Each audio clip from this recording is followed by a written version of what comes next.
ሰላም ጤና ይስጥልኝ ቤተሰቦቼ ዛሬ በሃይሚና በብሩክ መካከል ያለው ነገር ወደ ሌላ ምዕራፍ ተሻግሯል። ሃይሚ ነገሩን በሽምግልና ለመጨረስ የብሩክን ታላቅ ወንድም ድረስ ጠርታ አስታርቁም ብላ ነበር።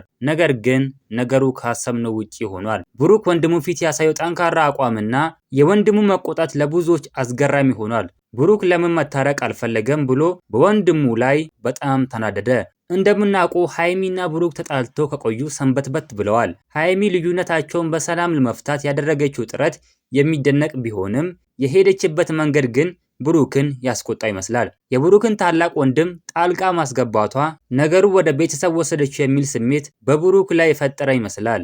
ብሩክ በቪዲዮ ላይ በግልጽ እንደሚታየው በጣም ተረብሾ ነበር። ለምን ወንድሜ ጋር ትሄጃለሽ? የኛን ችግር እኛ መፍታት ነበረብን የሚል አዝማሚያ ነበረው። ይህ ደግሞ በመካከላቸው የነበረውን አለመግባባት ይበልጥ እንዲከር አድርጎታል። ትልቁ ድራማ የተፈጠረው ግን እዚህ ጋር ነው። የብሩክ ታላቅ ወንድም እንደ ትልቅ ሰው ሁለቱን ለማስታረቅ ቢሞክርም ብሩክ ግን በፍጹም መታረቅ አልፈልግም በማለት አቋሙን አጽንቷል። ይህ ንግግር ወንድሙን ክፉኛ አስቆጥቶታል። እንዴት እኔ ባለሁበት እንዲህ ትላለህ በሚል አይነት ስሜት ወንድሙ በብሩክ ላይ ሲቆጣ አይተናል። እዚህ ጋር ነው እንግዲህ ጥያቄው የሚነሳው። ብሩክ እንዲህ ለማለት ያስገደደው ትልቅ ምክንያት ይኖር ይሆን ወይስ ሃይሚ ወንድሙን መጥራቷ እንደ ክህደት ቆጥሮት ነው? እንግዲህ ቤተሰቦቼ ነገሩ ከፍቅር ግንኙነት አልፎ ወደ ቤተሰብ ግጭት እያመራ ይመስላል። ሃይሚ የታላቅ ወንድሙን እርዳታ መጠየቋ ትክክል ነበረች ወይስ ነገሩን አባብሶታል? ብሩክስ በወንድሙ ፊት እንዲህ አይነት አቋም መያዙ ተገቢ ነው?